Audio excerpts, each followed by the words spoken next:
بسم اللہ الرحمن الرحیم۔ السلام علیکم۔ میرے آپ سبھی سلتے جو ہے کہ ایک مرتبہ درود ابراہیمی پڑھ لیجیے گا۔ بسم اللہ الرحمن الرحیم۔ اللہم صلی علی محمد وعلی آل محمد کما صلیت علی ابراہیم وعلی آل ابراہیم انک حمید مجید۔ اللہم بارک علی محمد وعلی آل محمد کما بارکت علی ابراہیم وعلی آل ابراہیم انک حمید مجید۔ بسم اللہ الرحمن الرحیم۔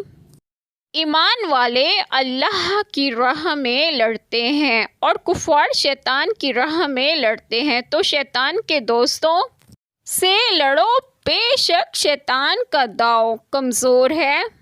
بسم اللہ الرحمن الرحیم۔ آج جو بات میں آپ لوگوں سے ڈسکس کروں گی وہ یہ ہے کہ اس آیت کریمہ میں ہے کہ ایمان والے اللہ تعالیٰ کی راہ میں لڑتے ہیں۔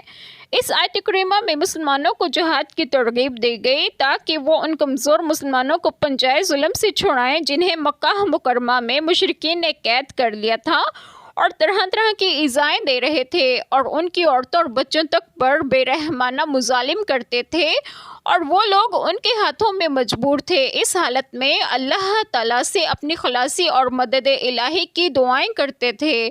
یہ دعا قبول ہوئی اور اللہ تعالیٰ نے اپنے حبیب صلی اللہ علیہ وسلم کو ان کا والی و ناصر کیا اور انہیں مشرکین کے ہاتھوں سے چھڑایا اور مکہ مکرمہ فتح کر کے ان کی زبردست مدد فرمائی۔ اور کفار شیطان کی راہ میں لڑتے ہیں، تو شیطان کے دوستوں سے لڑو اپنے دین اور رضا الہی کے لیے، تو بے شک شیطان کا داؤ کمزور ہے، یعنی کافروں کا، اور اللہ تعالیٰ کی مدد کے مقابلے میں کیا چیز ہے۔ اور بے شک اللہ تعالیٰ کی مدد سب سے بہترین ہے۔ اللہ تعالیٰ ہم سب کے تمام گناہوں کو معاف فرمائیں اور ہمیں صراط مستقیم کی راہ پر گامزن کریں، اور آپ سب کو آپ کے گھروں میں خوش و خرم رکھیں اور صحت و تندرستگی بھی دیں۔ آمین۔ جزاک اللہ خیر۔